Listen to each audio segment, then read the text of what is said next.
চাওক মাধৱ গুৰুজনাৰ পবিত্ৰ পদৰেণুৰে ৰঞ্জিত ঐতিহ্যমণ্ডিত বৰপেটা সত্ৰত পৰিচালনা সমিতিৰ আগ্ৰহ মৰ্মে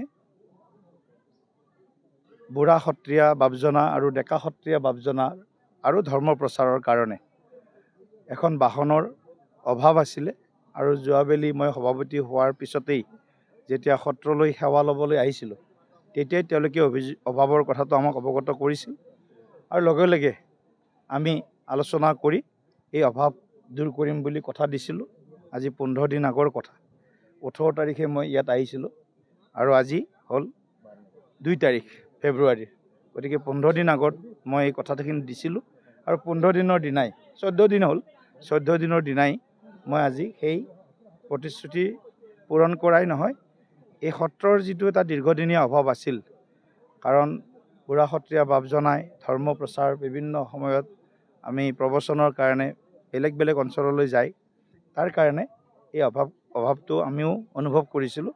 আৰু সেই হেতুকে জগতগুৰু শ্ৰীমন্ত শংকৰদেৱ গুৰুজনা জগতগুৰু যি আমাৰ দৰ্শন সাহিত্য সংস্কৃতি যিখিনি অমূল্য সম্পদ আমাক এৰি থৈ গৈছে বা মাধৱ গুৰুজনাই, গতিকে এই গোটেইখিনি প্ৰচাৰ প্ৰসাৰৰ বাবে এই বাহনখনে কিঞ্চিত অকণমান হয়তো সহযোগ কৰিব।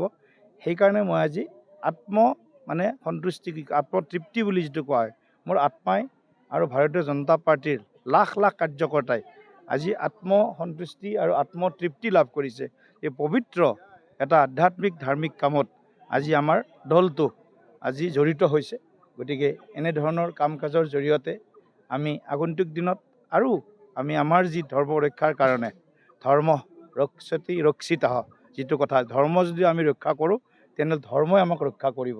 গতিকে ধৰ্ম ৰক্ষা প্ৰতিজন আমাৰ সনাতনীৰ পৰম দায়িত্ব, পৰম কৰ্তব্য। বৰপেটাৰ গোটেই বিষয়বিলাক আমি সকলোৱে জানো যে বৰপেটা বাচিলে অসম বাচিব। বৰপেটাৰ সংস্কৃতি বা গুৰুজনাই দি থৈ যোৱা সমল সম্পদ আমাৰ মাজত থাকিলে অসমীয়া জাতিৰ পৰিচয় চিৰদিনলৈ থাকিব। গতিকে আমাৰ পৰিচয় কেতিয়াও লোপ পাবলৈ আমি নিদিওঁ।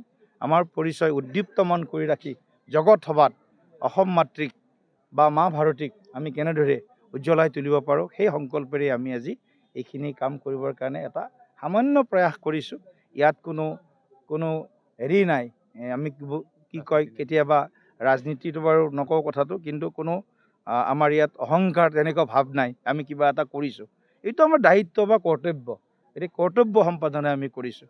গতিকে সত্ৰাধিকাৰ আমাৰ বুঢ়া সত্ৰীয়া বাপজনা, ডেকা সত্ৰীয়া বাপজনা আৰু বৰপেটা সত্ৰৰ আজি হাজাৰ হাজাৰ লোক আজি ইয়াত উপস্থিত হৈ যিটো আমাক আশীৰ্বাদ দিছে, সেয়ে আমাৰ আগন্তুক দিনত আগবাঢ়ি যোৱাৰ পবিত্ৰ সম্পদ আৰু সমল হিচাপে আমি সেই আশীষ আমি শিৰত তুলি লৈছোঁ। ধন্যবাদ।